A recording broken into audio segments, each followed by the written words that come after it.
खुदावन मसीह यसु में मेरे अजीजों, मैं प्रभु यीशु मसीह के जिंदा और मुबारक नाम में आप सबको सलाम अर्ज करता हूं और आज की इबादत में आपका इस्तकबाल करता हूं।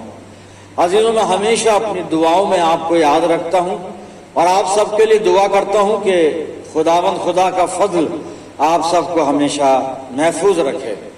आज की इस अच्छी संगति के लिए परमेश्वर का धन्यवाद करते हैं। खुदा बाप ने हमें मौका दिया कि हम इस रूहानी रिफाकत में शिरकत कर रहे हैं। प्रियजनों, आज जो कलाम का हिस्सा हमारे मनन के लिए है वो गलातियों की पत्री 5 अध्याय 1 से 7 पद। Paul's epistles to Galatians chapter 5 verses 1 to 7। पौलुस रसूल का खत गलतियों के नाम और 5 बाब 1 से 7 आयत आपके सामने पढ़ रहा हूं। आप अपनी बाइबल में उसको देखें। मसीह ने हमें आजाद रहने के लिए आजाद किया है, बस कायम रहो और दोबारा गुलामी के जुए में न जुटो। देखो, मैं पौलुस तुमसे कहता हूं कि अगर तुम खत न कराओगे तो मसीह से तुमको कुछ फायदा ना होगा, बल्कि मैं हर एक खतना कराने वाले शख्स पर फिर गवाही देता हूं कि उसे तमाम शरीयत पर अमल करना फर्ज है। तुम जो शरीयत के वसीले से रास्तबाज ठहरना चाहते हो, मसीह से अलग हो गए और फजल से महरूम, क्योंकि हम रूह के बाइस ईमान से रास्तबाजी की उम्मीद बर आने के मुंतजिर हैं। और मसीह यस्सू में ना तो खतना कुछ काम का है, ना मख्तूनी, मगर ईमान जो मोहब्बत की राह से असर करता है। तुम तो अच्छी तरह दौड़ रहे थे, किसने तुम्हें हक के मानने से रोक दिया? खुदावंद की बरकत उसके पाक कलाम के पढ़े जाने और सुने जाने पर हो। आमीन। आइए दुआ करें। खुदावंद मसीह यस्सू में प्यारे आसमानी बाप, बड़े अदब के साथ तालीमी और फिरोतनी के रूह में होकर हम सब तेरे बेटे और तेरी बेटियां तेरे पाक कदमों पर सरबा सुजूद हैं। इस ईमान के साथ हम दुआ में हैं कि हमारा जिंदा और सच्चा खुदा हमारे बीच में मौजूद है। बाप आसमानी, ये वक्त है तेरे जिंदा मुबारक कलाम पर मनन करने का। हम में से हर एक को पाक रूह का मसा अता फरमा कि हम पवित्र आत्मा की अगुवाई में होकर तेरे वचन को समझ सकें। परमपिता परमेश्वर, होने दे वचन रूपी बीज हमारे दिल की जमीन में जड़ पकड़े और हमारी जिंदगियों में बेशुमार फल लाने वाला हो। परमपिता परमेश्वर, जब हम तेरे पाक मज़बे पर से उठकर अपने घरों को रुखसत होते हैं तो इस कलाम के वसीले से तुझसे बहुत सी रूहानी बरकत लेकर जाने वाले हो। प्यारे बाप आसमानी, जब तक हम तेरी रिफाकत में हैं, हमारी इल्तिजा है हमारे चारों तरफ अपने पाक फरिश्तों की सेना का बाड़ा बांधना कि शैतान हमें किसी भी तरह से तेरी संगति से जुदा ना कर सके। पिता परमेश्वर, हर तरह से अपने आप को हम तेरे इख्तियार में देते और इस दुआ को बड़े ईमान के साथ, बड़ी दीनता नम्रता के साथ तेरे प्यारे और इकलौते बेटे अपने नजात दहिंदा खुदावंद यीशु मसीह के जिंदा और मुबारक नाम के वसीले से मांगते हैं। सुन और कबूल कर ले। आमीन। अजीजों, एक बार फिर परमेश्वर का धन्यवाद करते हैं आज की अच्छी संगति के लिए और इस मुबारक वक्त के लिए कि जब हम खुदावंद के पाक और जिंदा कलाम पर यहाँ पर मेडिटेशन करने को मौजूद हैं। और गलातियों की पत्री यानी गलतियों का खत 5 अध्याय 1 से 7 हमारे लिए अभी पढ़ा गया, मैंने आपके लिए पढ़ा। अजीजों, मैं आखिरी आयत जो मैंने पढ़ी थी 7वीं आयत, उसको दोहराना चाहूंगा। आप अपनी बाइबल में देखें, गलातियों 5 और पद 7, गैलेशियन चैप्टर 5 एंड वर्स 7। सुनिए, आप अपनी बाइबल में देखिए। यहाँ पे पौलुस एक सवाल कर रहा है कलीसिया से। मैं पढ़ता हूं गलातियों 5 और 7 पद। तुम तो अच्छी तरह दौड़ रहे थे, किसने तुम्हें हक के मानने से रोक दिया? तुम तो भली भांति दौड़ रहे थे, किसने तुम्हें रोक दिया कि सत्य को ना मानो? किसने तुम्हें सत्य को मानने से रोक दिया? अजीज उसका इंग्लिश वर्जन भी मैं पढ़ देता हूं, बड़ा खूबसूरत है, आप सुनिएगा। You ran well who hindered you from obeying the truth. तुम तो अच्छी तरह दौड़ रहे थे, पौलुस कहता है कलीसिया को, भली भांति दौड़ रहे थे, अच्छी तरह दौड़ रहे थे, और किसने तुम्हें हक के मानने से रोक दिया? किसने तुम्हें रोक दिया कि तुम सत्य को ना मानो? ये सवाल पूछा जा रहा है पौलुस के द्वारा गलातियों की मंडली से। उर्दू में इसका प्रोनाउंसिएशन है गलतियों, हिंदी में है गलातियों, गैलेशियन इंग्लिश में। और यह गलातियों या गलतियों की कलीसिया से पौलुस ये सवाल इसलिए पूछ रहा है कि वो कलीसिया में कुछ रूहानी गड़बड़ी देख रहा है, आत्मिक पतन वो देख रहा है। और पतन ये है इस कलीसिया में। और इससे पहले कि मैं आपको आगे लेके चलूं, थोड़ा सा रेफरेंस कलीसिया का देता हूं। एशिया माइनर का एक रोमी प्रांत था ये गलातिया, और वहां की ये मंडली है। और कलीसिया में ये कुछ यहूदी लोग थे, और वो यहूदी पंथ वाली शिक्षा वहां पे फैला रहे थे, और उन्होंने वहां के लोगों को ये कहकर भटकाया, सत्य के मार्ग से हटाया। अभी मैं आगे उसका खुलासा करूंगा कि भाई उद्धार व्यवस्था के कामों से है, लेकिन पौलुस ये बताना चाह रहा है कलीसिया को कि उद्धार व्यवस्था के कामों से नहीं है, व्यवस्था तो पहले से थी। उद्धार या नजात व्यवस्था के कामों से नहीं है। नजात या उद्धार खुदावंद मसीह यीशु पर विश्वास लाने के द्वारा प्राप्त होता है। विश्वास से नजात मिलता है, विश्वास यीशु मसीह पर करना।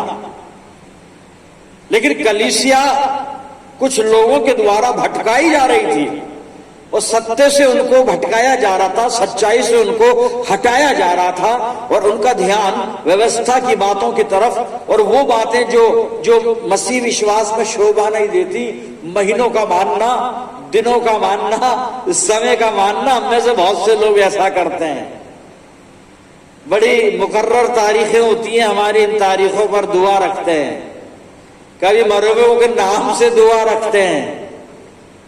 ये बातें जिंदगी की नहीं है, ये बातें मुर्दों वाली बातें जो मैंने ईस्टर वाले दिन आपसे ये सब कुछ शेयर किया था। और हम जिंदा खुदा के जिंदा लोग हैं, इसलिए हम जिंदगी की बातें करते हैं। तो कलीसिया में भटकाव देखकर पौलुस गलातियों 5 और 7 में सवाल कर रहा है कि तुम तो भली भांति दौड़ रहे थे, अच्छी तरह दौड़ रहे थे, सुसमाचार का पालन कर रहे थे सही सही तरह से।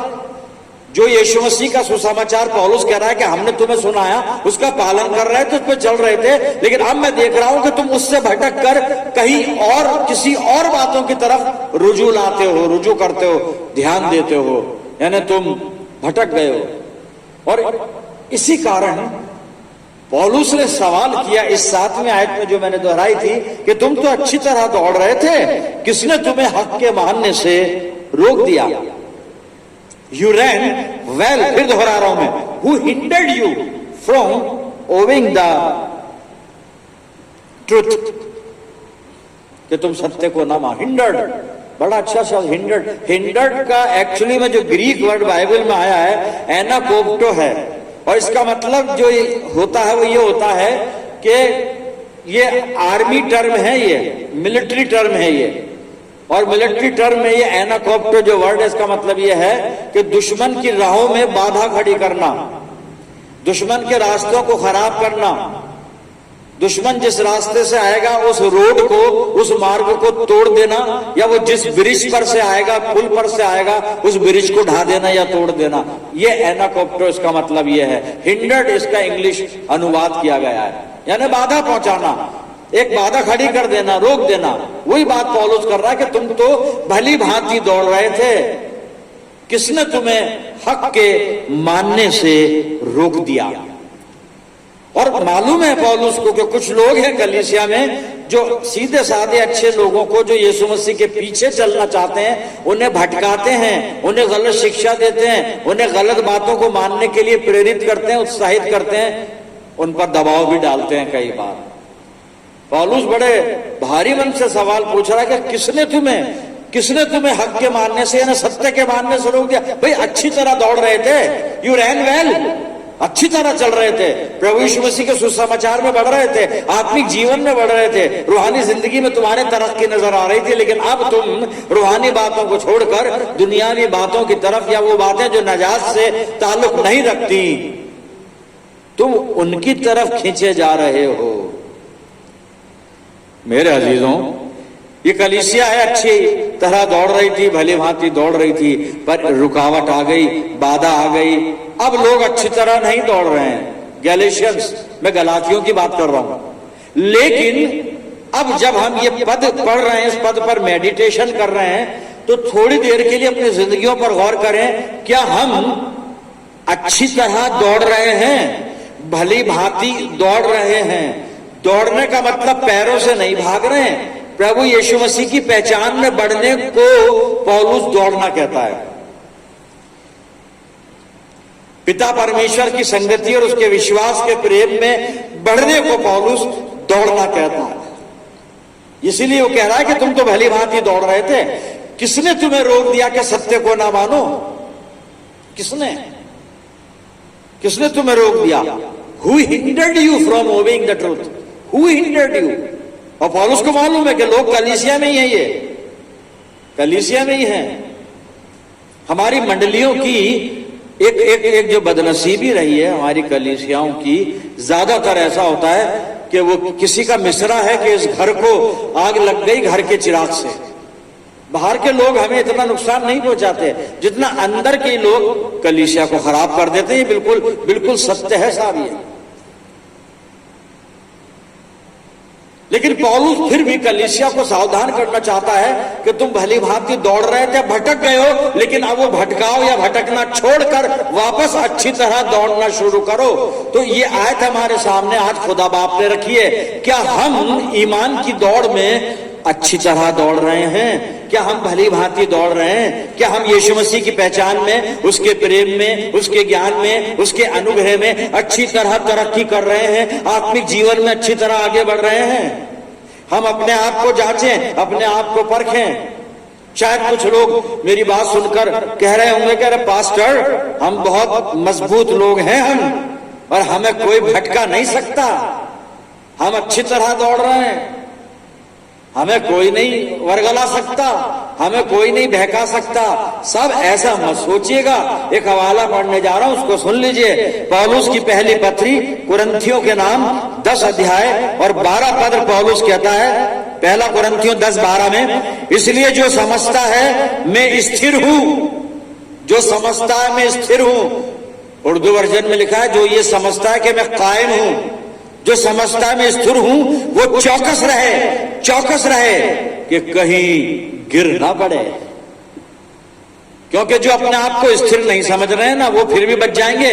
लेकिन जो ये समझ रहा है कि मैं स्थिर हूं, मैं कायम हूं, उसके लिए कलाम कह रहा है, या पौलुस कह रहा है कि वो चौकस रहे, सावधान रहे, बी अवेयर कि कहीं गिर ना पड़े। क्या हम भली भांति दौड़ रहे हैं? हमें अपनी दौड़ पर पूरा ध्यान रखना पड़ेगा, क्योंकि पॉसिबिलिटी होती है सब अच्छे लोग ना दौड़ते और भटक जाते हैं। अच्छे लोग दौड़ते और गिर पड़ जाते हैं और विश्वास से दूर चले जाते हैं और परमेश्वर के दंड के भागी बन जाते हैं। अच्छे हम तो कुछ भी नहीं है, हम कुछ भी नहीं है। तो जो अपने आप को स्थिर समझता है, चौकस रहे, कहीं गिर ना पड़े। क्योंकि जैसा भी मैंने अर्ज किया कि अच्छे गिर जाते हैं। एक इलस्ट्रेशन कलाम मुकद्दस में से मैं आपके साथ शेयर करूंगा कि शख्स कैसे अच्छी तरह दौड़ रहा है, भली भांति दौड़ रहा है, रनिंग वेल, और किस तरह से वो भटकता है, किस तरह से वो लड़खड़ा जाता है, और किस तरह से फिर वो गुनाह में पड़कर और परमेश्वर के दंड का भागी बन जाता है। किस तरह से होता है? क्योंकि मैं कोई बाहर का हवाला नहीं दे रहा हूं, बहुत हवाले हैं मेरे पास, बहुत हैं, लेकिन कलाम हमारे पास है और यही सच है बस दुनिया में। तो हम इसी सच्चाई में से सच्चाई निकाल रहे हैं। मेरे साथ आप गिनतियों की पुस्तक निकाल लीजिएगा और इसका 22 अध्याय, और थोड़ा सा बैकग्राउंड बताऊंगा, फिर कुछ पद पढ़ूंगा मैं। तुम तो भली भांति दौड़ रहे थे गलातियों, पौलुस कह रहा है गलातियों की मंडली से, तुम तो भली भांति दौड़ रहे थे। अरे किसने तुम्हें रोक दिया कि सत्य को ना मानो? तो भली भांति दौड़ने में सावधानी भी जरूरी है, क्योंकि अब आगे चलकर फिर पौलुस ने कुरिन्थियों को कहा, जो अपने आप को स्थिर समझता है चौकस रहे, कहीं गिर ना पड़े। हमें चौकस रहना है, क्योंकि अच्छे अच्छे गिर जाते हैं। कैसे? अब देखें कलाम में जी, गिनती 22 मैंने खोल ली अपनी बाइबल में से, और यहां पर जो साहब मोआब का राजा है बालाक, और इसको पता चला कि इस्राएली लोग या इस्राएलियों की सेना या इस्राएली जाति मेरी तरफ बढ़ी चली आ रही है, और उसने सुना था कि इस्राएली लोग बड़े पावरफुल लोग हैं और ये जिस पे हमला करते हैं उसको हरा देते हैं। इन्होंने अपने शत्रुओं का नाश कर दिया, क्योंकि खुदा के बरगुजीदा चुने हुए लोग थे। और ये मोआब का जो राजा बालाक डर गया इस्राएलियों से, और बहुत सारी बातें हैं, मैं बड़े संक्षिप्त में आपको बताऊंगा। और उसने कुछ लोगों से सलाह मशवरा करके फिर बिलाम के पास अपने दूत भेजे, और दूतों ने जाकर बिलाम से कहा कि हमें राजा बालाक ने भेजा है, और इसलिए भेजा है कि उसने तेरे बारे में ये सुना है कि तू परमेश्वर का जन है और तू भावी कहता है, प्रोफेसी करता है, और तू जिसको श्राप देता है उस पर श्राप पड़ता है, जिसको तू आशीष देता है उसे आशीष मिलती है। ये खुदा ने तुझे तौफीक दी है, इसलिए हमारा राजा बालाक तुझे बुलाता है। और वहां पे लिखा है साहब वो दक्षिणा भी लाए थे, दक्षिणा लाए थे। दक्षिणा समझ रहे हैं आप? सेवा शुल्क, दक्षिणा। एक कहीं कहीं हमारे बीच में भी चलती है दक्षिणा। अभी मैं क्या बताऊं, ये सब कुछ ऑनलाइन हैगा तो ज्यादा नहीं बोलूंगा। दक्षिणा तो बालाक राजा ने अपने कुछ दूतों को, कुछ अच्छे लोगों को, रिलायबल पर्सन, बुजुर्ग और जो भी थे उसके सलाहकार, दोस्त, दरबारी मंत्री जो भी थे, उन्हें कुछ दक्षिणा लेकर और बिलाम के पास भेजा, और बिलाम को ये न्योता दिया कि तू आकर हमारे राजा बालाक की तरफ से जो एक सेना आई है इस्राएलियों की, उसे कर्ज कर, उस पर लानत भेज, श्राप दे उसको, ताकि वो हमसे हार जाएं। बिलाम ने कहा अच्छा तो तुम रुको, मैं रात में अपने खुदा बाप से बात करता हूं, दुआ करता हूं, खुदा मुझे क्या कहता है। उनको रोका मेहमानों को, और साहब बिलाम साहब अपने छत पे चढ़े खुदा से दुआ करने, और दुआ करने लगे। खुदा ने कहा खबरदार इनके साथ मत जाना, क्योंकि जिस कौम को श्राप देने के लिए बालाक राजा तुझको बुला रहा है वो कौम आशीष पाई हुई कौम है, मत जाना। बिलाम साहब नीचे आए, उन लोगों का भाई मेरे खुदा बाप ने मुझे मना किया है, परमेश्वर ने मना किया, मैं नहीं जाऊंगा, तुम जाओ। अब ये लोग चले गए बालाक के पास। अच्छा बालाक बड़ा होशियार और चालाक था, उसने कहा अच्छा पिघला नहीं अभी बिलाम। तो वहां पे लिखा है वचन में कि उसने कुछ ज्यादा लोगों को भेजा। अगर पहले 20 भेजे तो अब 30 भेज दिया, वहां फिगर नहीं लिखा है, मैं बता रहा हूं। उनसे ज्यादा लोग और उनसे ज्यादा मोतबर लोगों को भेजा, और साहब उन्होंने आकर फिर बिलाम के सामने फिर प्रपोजल रखा कि भाई चल, राजा तुझे बुला रहा है, और जो ये कौम आई है इस्राएलियों की कौम, इन पर कर्ज कर, इन पर लानत दे, और राजा तुझे ऊंचे पद पर आसीन करेगा और बहुत कुछ देगा, जो तू कहेगा राजा वो करेगा। अब बिलाम थोड़ा थोड़ा, अभी तक तो भली भांति दौड़ रहा था, लेकिन अब कदम जो है ना, क्योंकि प्रपोजल थोड़ा भारी आ गया, प्रपोजल थोड़ा हैवी आया। बिलाम साहब फिर कहने लगे अच्छा रुको, मैं फिर खुदा से पूछता हूं। भाई बिलाम तेरे को एक बार खुदा ने मना कर दिया नहीं जाना तो नहीं जाना। ये खुदा बदलने वाला खुदा नहीं है कि आज रात हाँ करेगा और कल रात ना करेगा। ये वो खुदा नहीं है, ये हाँ करता है तो हाँ करता है और ना करता है तो ना करता है, क्योंकि ये खुदा है। लेकिन बिलाम के मन में कुछ आया, जब ही तो फिर दोबारा दुआ करने गया। अगर वो कायम रहता और अपनी दौड़ पर कायम रहता, ईमान पर कायम रहता, अपने डेडिकेशन पर, कमिटमेंट पर कायम रहता तो ये नौबत ही नहीं आती। कहता उनको ठहरो, बल्कि कहता बे जाओ, मना कर दिया, मना जाओ। कहता ठहरो, मैं फिर दुआ करूंगा। दुआ की। खुदा समझ गया कि बिलाम साहब भी भली भांति दौड़ते दौड़ते दौड़ते दौड़ते ये भी गलातियों की कलीसिया की तरह हो गए, भटक गए। खुदा ने कहा ठीक है, अब तूने सोच ही लिया कि जाना है तो जा, और बात के जलवे तू देखेगा क्या होता है तेरे साथ। चला जा, पर कहना तुझे वही है जो मैं तेरे मुंह में डालूंगा। तू अपनी मर्जी से किसी को कर्ज नहीं कर सकता। बिलाम साहब ठीक है साहब, सुबह उठे और बड़ी खुशी से अपने दो साथियों को साथ में लिया और गधी पे बैठ के, जिसपे वो हमेशा बैठा करते थे, और चल दिए खुदा के मना करने के बावजूद। ऐसे होता है साहब, भली भांति दौड़ते दौड़ते दौड़ते दौड़ते इस तरह से हमारा जो स्टेप है वो ट्रैक से बाहर जाता है। इस तरह हम विश्वास से भटकते हैं, इस तरह हम खुदा से दूर होते हैं, और इस तरह से हम खुदा की आज्ञा का उल्लंघन करते हैं, जैसे बिलाम कर रहा है। बात पूरी नहीं हुई अभी बिलाम के बारे में, और देखते हैं आगे क्या हुआ। तो बिलाम साहब गधी पे बैठ के चले जा रहे हैं। चलते चलते चलते कुछ हुआ है वहां पर। हुआ क्या है, अब मैं पढ़ता हूं गिनती 22 और 21 पद, 21 से 23 पद। तब बिलाम भोर को उठा और अपनी गद्दी पर काठी बांधकर मोआबी हाकिमों के संग चल पड़ा, और उसके जाने के कारण परमेश्वर का कोप भड़क उठा। खुदा का गुस्सा बिलाम पर भड़का। साहब सुन लीजिए साहब, भली भांति दौड़ते दौड़ते जब दौड़ से इधर उधर होते हैं, ऐसा ही होता है। यहाँ पे स्पष्ट लिखा है, और उसके जाने के कारण परमेश्वर का कोप भड़क उठा, और यहोवा का दूत उसका विरोध करने के लिए मार्ग रोक कर खड़ा हो गया। वो अपनी गधी पर सवार होकर जा रहा था, और उसके संग उसके दो सेवक भी थे। उस गधी को यहोवा का दूत हाथ में नंगी तलवार लिए हुए मार्ग में खड़ा दिखाई पड़ा। आगे क्या हुआ इतना काफी है। गधी रुक गई यहोवा के दूत को देख के, जो तलवार लेके खड़ा था। गधी बैठ गई, कभी दीवार के सहारे, कभी झाड़ी के किनारे। 3 बार गधी ने रुकना चाहा, और बिलाम ने 3 बार गधी को मारा। और जब गधी को मारा तो साहब गधी बोलने लगी। गधी बोल उठी साहब, और गधी पूछती है तूने मुझे 3 बार क्यों मारा? क्या मैं तेरी वही गधी नहीं हूं जो शुरू से आज तक तेरे काम आती रही हूं? लेकिन बिलाम क्योंकि अच्छा भली भांति दौड़ रहा था ना, अब दौड़ से बाहर दौड़ रहा है, अलग दौड़ रहा है, इधर दौड़ रहा है, अंधा हो गया। उसे दिख ही नहीं रहा है सामने मौत है। उसे ये नहीं दिख रहा कि मेरी मौत सामने खड़ी है, खुदा का फरिश्ता तलवार लेके खड़ा है।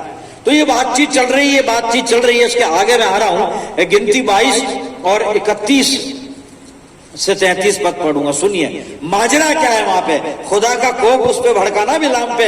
हुआ क्या, वो फरिश्ता खड़ा तलवार लेके, अब आगे क्या हुआ सुनिएगा। गिनती 22 31 से 33। तब यहोवा ने बिलाम की आंखें खोली, और उसको यहोवा का दूत हाथ में नंगी तलवार लिए मार्ग में खड़ा दिखाई पड़ा। तब वो झुक गया और मुंह के बल गिर के दंडवत किया। यहोवा के दूत ने उससे कहा, तूने अपनी गधी को 3 बार क्यों मारा? सुन, तेरा विरोध करने को मैं आया हूं, इसलिए कि तू मेरे सामने उल्टी चाल चला। तू तो भली भांति दौड़ रहा था, थोड़े से लालच में उल्टी चाल चला। गलातियों हो, तुम तो भली भांति दौड़ रहे थे, फिर किसने तुम्हें सत्य को ना मानने से रोक दिया? Who hindered you from obeying the truth? Who? किसने? सावधान रहे, हमें भी कोई रोक सकता है, कोई भी रोक सकता है। सावधान रहें, चौकस रहें। ऐसा ना अच्छी भली भांति दौड़ते दौड़ते और शैतान के फंदे में फंस जाए मेरे अजीजों। मैं आगे पढ़ूंगा फिर। इसलिए कि तू मेरे सामने उल्टी चाल चलता है। 33वां पद। और ये गधी मुझे देखकर मेरे सामने से 3 बार हट गई। यदि वो मेरे सामने से ना हट जाती तो निसंदेह मैं अब तक तुझे तो मार ही डालता, परंतु गधी को, या गधी नहीं लिखा है, उसको जीवित छोड़ देता। क्योंकि तू भली भांति दौड़ रहा था, पहली रात तक भली भांति दौड़ा, लेकिन जब दूसरी बार वो लोग वापस आए ना, मोआब के राजा बालाक के लोग जब दोबारा आए, तब तू भली भांति दौड़ते दौड़ते फिर भटक गया। मेरे अजीजों, ऐसा ही होता है। इसलिए पौलुस जो है ना, वो पहला कुरिन्थियों 10:12 में ये अर्ज कर रहा है, जो अपने आप को स्थिर समझता है वो चौकस रहे, सावधान रहे, कहीं गिर ना पड़े। हम कैसे दौड़ रहे हैं? कैसे दौड़ रहे हैं? विश्वास की दौड़ में यीशु की पहचान में कैसे आगे बढ़ रहे हैं, प्रभु की संगति में या बैठे तो संगति में कैसे तरक्की कर रहे हैं, आत्मिक जीवन में कैसे तरक्की कर रहे हैं। होशियार रहना है, सावधान रहना है, कहीं गिर ना पड़े। और कहीं खुदा फिर दुखी मन से हमारे लिए ये सवाल ना पूछे जो पौलुस पूछ रहा है कि तुम तो भली भांति दौड़ रहे थे, किसने तुम्हें सत्य को ना मानने से रोक दिया। पौलुस एक रिक्वेस्ट कर रहा है कुरिन्थ नगर की मंडली को। मैं पहला कुरिन्थियों और 9 अध्याय 24 पद सुनिएगा क्या लिखा है यहां पे। क्या तुम नहीं जानते कि दौड़ में तो दौड़ते सभी हैं, परंतु इनाम एक ही ले जाता है, ये भी फैक्ट है। तो आगे वो कह रहा है तुम वैसे ही दौड़ो, तुम वैसे ही दौड़ो कि जीतो, तुम वैसे ही दौड़ो कि जीतो। क्या हम ऐसे दौड़ रहे हैं कि जीतेंगे? गाने में नहीं, जीतेंगे हम, हारेगा शैतान। अभी शैतान नहीं हारेगा। कलाम मुकद्दस के मुताबिक और खुदावंद मसीह यीशु के की योजना के मुताबिक अभी दुनिया का सरदार जो है वो शैतान है। सरदार नहीं हारते कभी, प्रजा हारती है। तो हम किसकी प्रजा में हैं? दुनिया के राजा की प्रजा हैं या खुदा बाप की प्रजा हैं हम? दुनिया का राजा शैतान, दुनिया, सारी दुनिया इसी के कब्जे में है साहब। हम अपनी जिंदगियों को टटोलें, हम कैसे दौड़ रहे हैं। पौलुस कॉम्प्लीमेंट दे रहा है, दुआ कर रहा है, उम्मीद कर रहा है कलीसिया से, ऐसे दौड़ो ताकि जीतो। बस दौड़ दौड़ के थक के मत बैठो, ऐसे दौड़ो, इनाम एक को ही मिलना है, या ज्यादा से ज्यादा first second third, gold silver bronze, that's all. लेकिन फिर भी पौलुस कॉम्प्लीमेंट दे रहा है कि ऐसे दौड़ो जीतो। कैसे दौड़ रहे हैं गौर करें। पौलुस ने तरीका बताया। मैं फिलिप्पियों का खत खोल रहा हूं, फिलिप्पियों की पत्री 3 अध्याय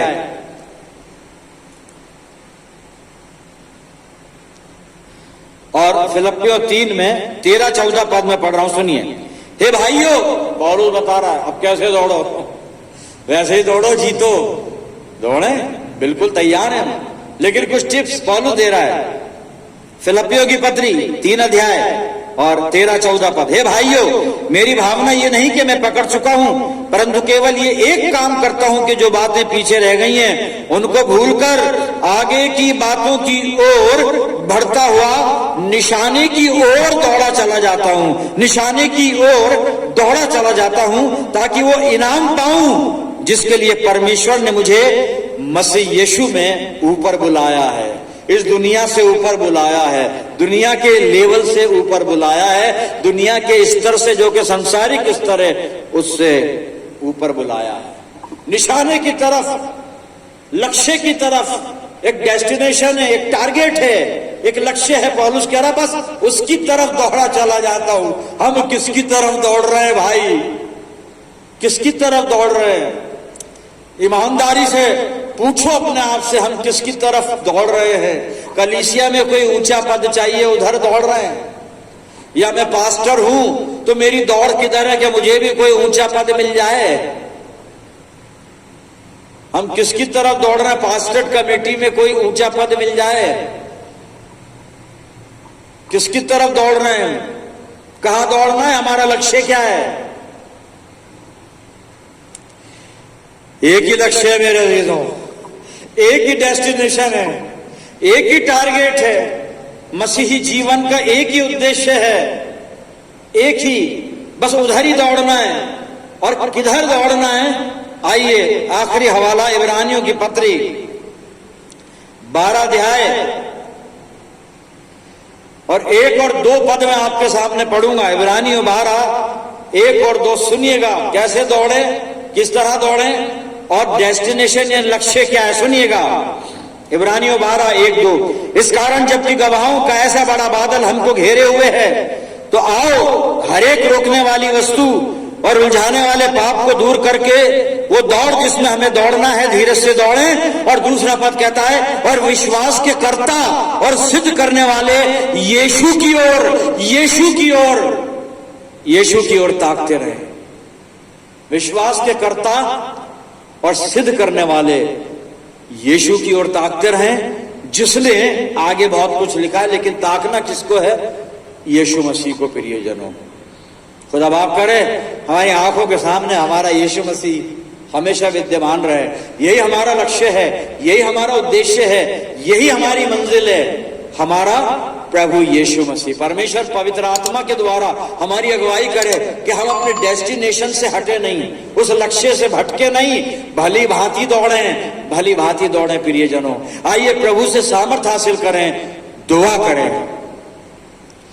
खुदावंद मसीह यीशु में हमारे प्यारे आसमानी बाप, धन्यवाद करते हैं प्रभु जीवित वचन के लिए।